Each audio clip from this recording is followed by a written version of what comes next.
Yanko had to folk kakra. Salifu Di Maria, Bismarck on the picture and carry my Facebook and they Kosovo. And I say Otanga. So Biggie, on me in command dinner ne contract na ka 1 year. Yeah. 1 month, sorry. I'm a contract no. But Tim ni buy no. Catch on so money has to folk name dealing. MSK PM on command DNHS say around $20,000. And our mama has to folk team no. Enya. One kokwa has a tono enya bikaka. Salifuns when they Kosovo. And also a corner waka to Jumedin. So Kakebi on has now for Yenre has the folk in so signing sa omo na yen to Jumedin so. Kwame Glid Otanga mvomo. Football no mpain bebre na ya na legalities anya se enye mpain bebre football na illegalities ay mra na ye de ye Opemsuo but I thought that as humans as we are obagina kwachi no what decide say ay mra na ye de ye yes ay no kre but we nim de besi chinenti no unu nu edili a no are very careful no tread cautiously sure because you don't know what is going to happen. Glid Otanga mvomo again some sort of fan base Ghana, not only in Accra to folk. I'm saying Ghana because every hour to me at time had to folk. Because every any new team are open. But no crew won't pan say. A man to almost see a kind last season where you league in no. Opa Branty about one in midfield, no year Juma Pan, the modern muscle and the power. O to be Mona only Glid Otanga woman from film. The modern muscle and the power, he did extremely well. And the Obobo Sadus our stage now. Ubenya do e di free ni Opemsuo enyo omo wo team nko na baba benya sa do ne de ama but you are going to be loved by almost everybody our di born echi ubenya a lot of opposing fans our money be town that is normal but once you play good football obetimi aka obi an wasem money ba wo do obe you in chain because en fa wo say bi enye ni team na obo no ball na nkasa de omode mo so ile we ade enti Glid Otanga mvomo ebenya that kind of fan base e Ghana ha se ya nipa dodo na aba be wusa brand any more mo so ani wabo hat to folk nya hwe ma no krampo no ka me ka se nipa dodo na aba be wusa brand any more mo so ani na hat to folk bobo ko di ntra because me mete ha ikwame se me de no kura pa e ka asema na me di yie e ka asema player friend te Glid Otanga mvomo na me ni ba bia wo and found the number of years around the abobo me na mintin din da yes na minim no na minim do betimi aye na minim so ni bo bi bo na minim se player bi mpo e o wi ase friend Glid Otanga mvomo na mintin da onti da dabi e ya hat to folk and ma me ba bete ye because hat to folk na kokko ne ba Ghana and a midi hat to folk team na chi and the Ghana Premier League chino and nam so mamidi hu sa abrantiero if you have to for Kenya shame from my player nimpo he gave you the platform to exhibit the talent in you for people to see sure team ya wa joining Karabaya to say one you mo kata yi kuo to say for we fame kata omo kata yeah. Yes team na mama me turn because Glid Otanga mvomo tifie Debbie, I am more last season. I am sure. Say agent today bagay ni crown pono the videos are not about us in Abeka. Say player na me dey ba no active o. Onye player otifie o. Onimbo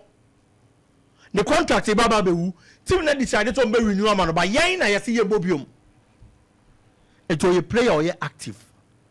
Until I am sure. Say videos of player ne bone last season I had to focus in agent the back on the din come player no e di had to focus anya hia mfa player ni mpo no my player na that platform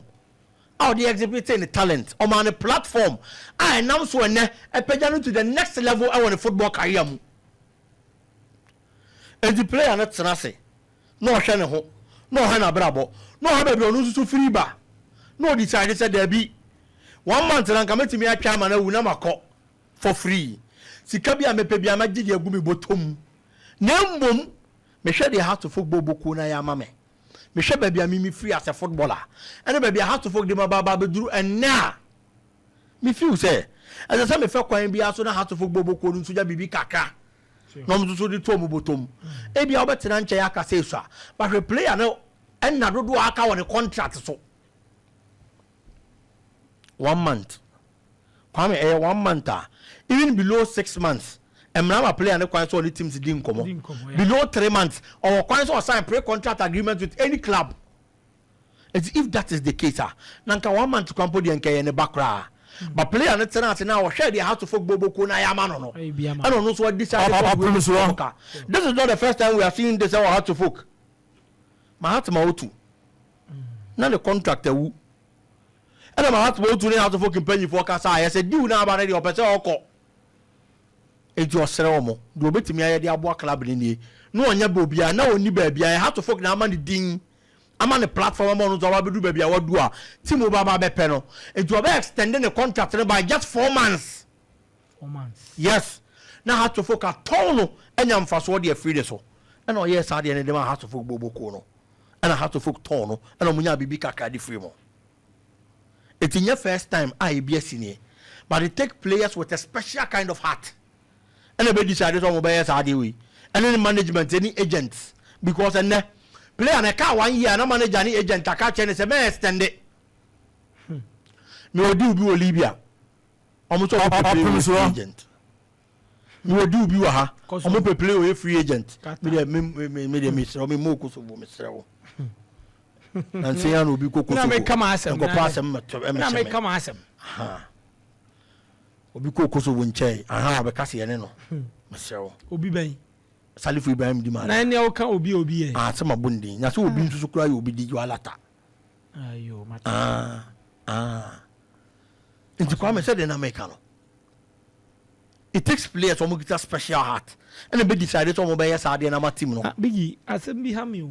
Olympics team no mo gunana aden se players ni nyina afi ho say division 1 Opemsuo open year and kokam da bi na ndie na asem na wo kan open and so you recruitment from mumra aso mo nyina afi kwa me na bibia bibi there aside Kotokone has to folk club bi anke wo Ghana Premier League ni mu bia no e feeder club ma Kotokone has na bibia bibi club bia mi nyo twi nya doa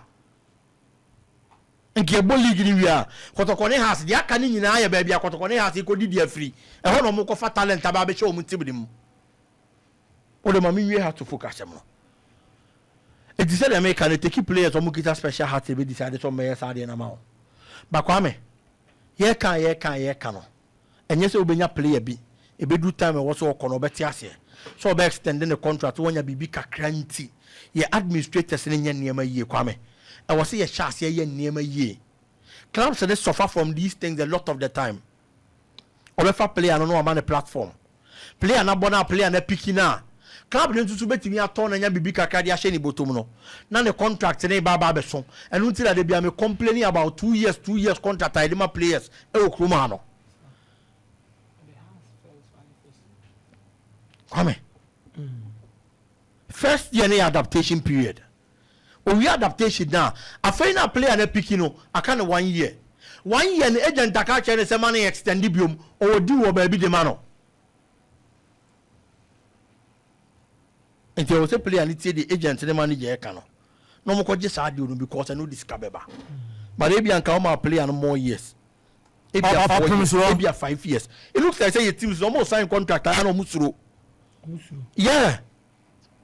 dodo na wo mutrim say o player na sa amfa na me ye ne den but it is football ubenya be right no onya be wrong enti de be fa na afa de amfa na amfa kwame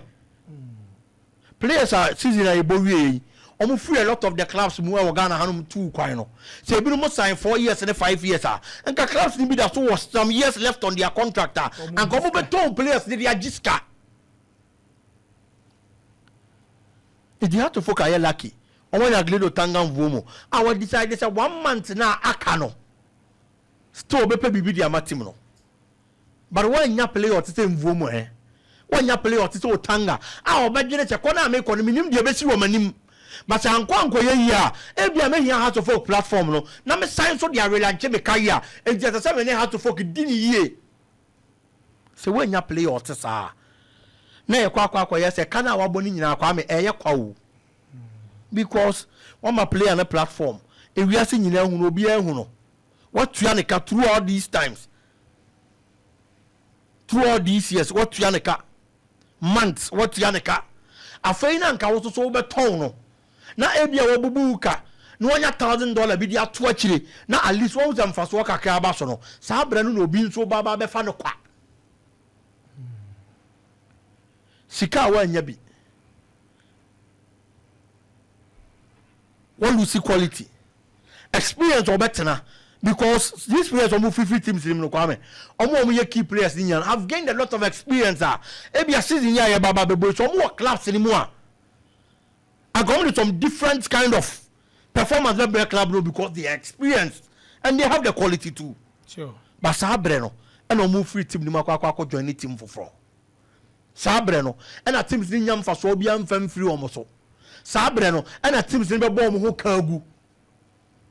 into your clubs so ye kano enye de bia na obenye Otanga enye de bia na obenya Mahatma otu say the contract wumpo a obe extend the kakra de ama na wanya bibidi a show botom